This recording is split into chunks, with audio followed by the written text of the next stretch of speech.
When pilots first saw the strange new fighter with its guns packed tightly into the nose, many laughed. 6 guns, all pointing forward, no wing mounts, no wide spread of fire. They called it excessive, unnecessary, even reckless. But what happened when those 6 guns finally spoke in combat would silence the laughter forever. This is the story of the aircraft known as the Buzzsaw, the American Lockheed P-38 Lightning, and the day when a single burst from its concentrated firepower tore apart one of Japan's most feared fighters, the Mitsubishi A6M-0. The encounter took place in the skies over the Solomon Islands during the brutal Pacific Air War of 1943. At that time, American pilots were still learning how to fight the agile Japanese fighters that had dominated the early months of the war. The Zero could turn tighter, climb faster, and its pilots were veterans hardened by years of combat. But the Lightning carried something the Zero did not: 5 heavy machine guns and a 20-millimeter cannon, all mounted together in the nose, forming a wall of fire that could shred an enemy aircraft in seconds. What happened during one brief dogfight over the jungle-covered islands would prove just how deadly that design truly was, and it would turn mockery into respect across the Pacific theater. The Lockheed P-38 Lightning was unlike any fighter aircraft flying in the world when it entered service. Designed by engineer Clarence Kelly Johnson, the aircraft featured twin booms, a central cockpit pod, and powerful Allison V1710 engines. But the most unusual feature sat directly in front of the pilot: the armament.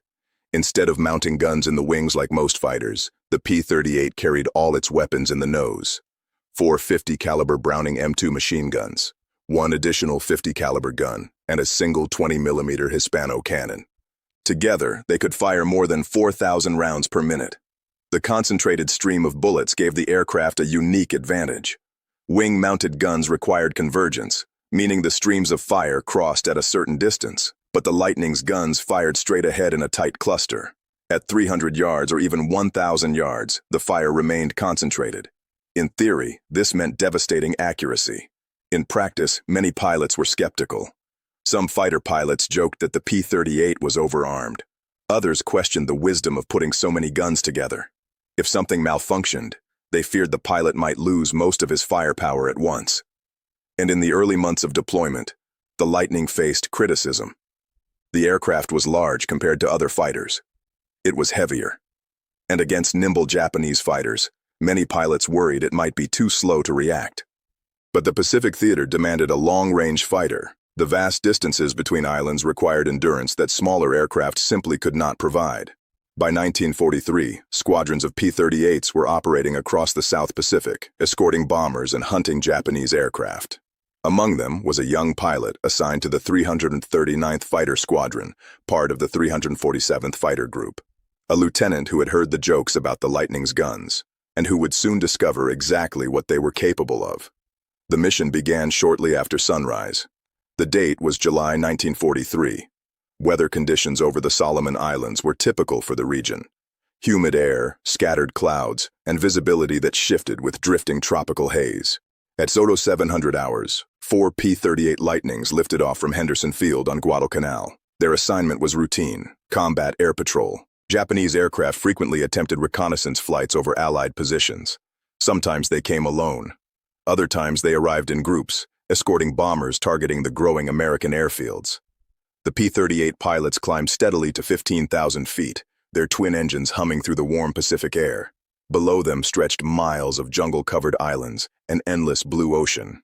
For the first hour, nothing appeared, just the distant clouds and the glitter of sunlight reflecting off the sea.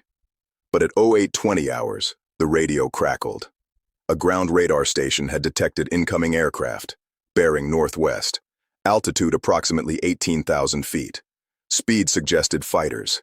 The American pilots adjusted course, engines roaring slightly louder as they increased throttle. The flight leader scanned the sky carefully. Japanese aircraft often used the sun to conceal their approach. And then he saw them: 3 small shapes, high above, moving quickly, Mitsubishi A6M-0s. The Zero had earned its reputation early in the war: lightweight, highly maneuverable, deadly in the hands of experienced Japanese naval aviators. Its pilots relied on tight turning fights, something American aircraft struggled to match. Many early encounters had ended badly for Allied pilots who attempted to outturn the Japanese fighters. But American tactics had evolved. Pilots now relied on speed, altitude, and coordinated attacks. The four P-38s climbed higher, positioning themselves beneath the incoming formation. The Japanese fighters appeared unaware of their presence, but then one of the Zeros suddenly rolled sharply. Its pilot had spotted them. The dogfight began instantly. The sky exploded into motion. Engines screamed as aircraft dove, climbed, and twisted through the air. The Zeros split into two groups. One climbed aggressively. The other dove toward the P-38s. Japanese pilots often tried to force their opponents into turning battles. But the Lightning pilots had been trained differently. They used the aircraft's power to perform boom and zoom attacks, dive fast, fire quickly, then climb away before the enemy could respond. The lieutenant lined up his first attack. A Zero streaked across his view, just 400 yards away.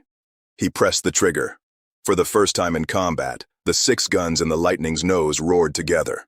The sound inside the cockpit was deafening. The recoil vibrated through the entire aircraft. But the Japanese fighter rolled away before the stream of fire connected.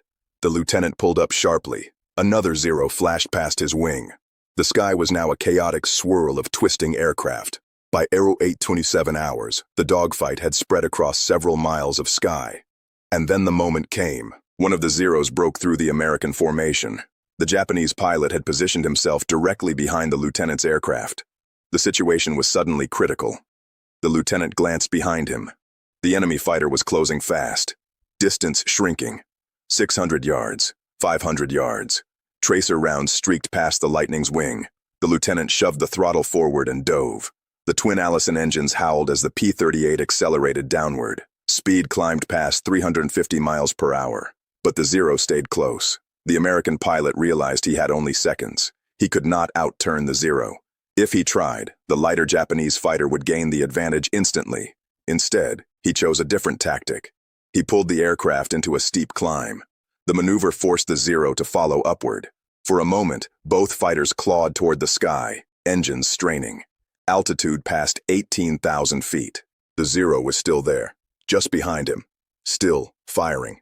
Bullets tore through the air. One round struck the Lightning's tail boom. Another punched through the wing. The lieutenant suddenly rolled the aircraft sideways, then pulled sharply downward. The maneuver, known as a high-speed diving split S, used the Lightning's strength and speed. The P-38 could dive faster than the Zero. The Japanese fighter followed, but the sudden maneuver forced it slightly ahead of the American aircraft. For a split second, the two fighters crossed paths. The lieutenant saw the Zero flash across his gun sight. Distance, less than 200 yards. He squeezed the trigger. All 6 guns fired simultaneously. The effect was immediate and overwhelming. The Lightning's nose erupted with muzzle flashes. Streams of 50 caliber rounds and a 20mm cannon shell surged forward in a tight, concentrated line. Because the guns were mounted together, the bullets struck almost exactly the same point. The Zero flew directly into that wall of fire. The burst lasted less than 2 seconds, but it was enough. Heavy rounds slammed into the Japanese fighter's fuselage. The 20mm shell exploded inside the aircraft's engine compartment. Fragments tore through the thin aluminum structure. Fuel ignited instantly. The Zero disintegrated in midair. One wing snapped away. Flames erupted along the fuselage. The aircraft spiraled downward toward the ocean below. The lieutenant watched the burning wreckage fall away beneath him. For a moment, the sky grew strangely quiet. The entire engagement had lasted only minutes. Other pilots reported seeing the Zero explode almost instantly after the burst. Some later described it as if the aircraft had been cut in half by a buzzsaw. The nickname stuck. From that day forward, many pilots referred to the P-38's concentrated firepower as the buzzsaw, and the laughter about the Lightning's 6 guns began to fade. The dogfight ended shortly afterward. The remaining Japanese fighters disengaged and disappeared into the clouds. The American pilots regrouped and returned to Henderson Field. Back on the ground, mechanics examined the lieutenant's aircraft. Several bullet holes scarred the tail and wing. But the Lightning had survived, and the gun camera footage confirmed the kill. The Zero had been destroyed by a single short burst. For the pilots of the 347th Fighter Group, the encounter reinforced a crucial lesson. The P-38 was not meant to fight like the Zero. It was faster, heavier, and armed with devastating forward firepower. When used correctly, It could destroy an enemy aircraft before the opponent even had time to react. As the war progressed, the Lightning would prove its value repeatedly across the Pacific. P-38 pilots eventually accounted for thousands of Japanese aircraft. Two of America's highest-scoring aces, Major Richard Bong and Major Thomas McGuire, flew the Lightning and together claimed 78 aerial victories. The aircraft also carried out one of the most famous missions of the war. In April 1943, a formation of P-38s intercepted and shot down the aircraft carrying Japanese Admiral Isoroku Yamamoto, the architect of the attack on Pearl Harbor. By the end of the conflict, the Lightning had become one of the most respected fighters of World War II. Its unique design, its long range, and its terrifying concentrated firepower had turned it into one of the deadliest aircraft in the skies. And it all began with moments like that brief encounter over the Solomon Islands, when a pilot squeezed the trigger for just 2 seconds and proved that the Lightning's 6 guns were anything but a joke. This was just one of countless untold stories from the Second World War. Subscribe to our channel as we continue to bring these forgotten chapters of history back to life.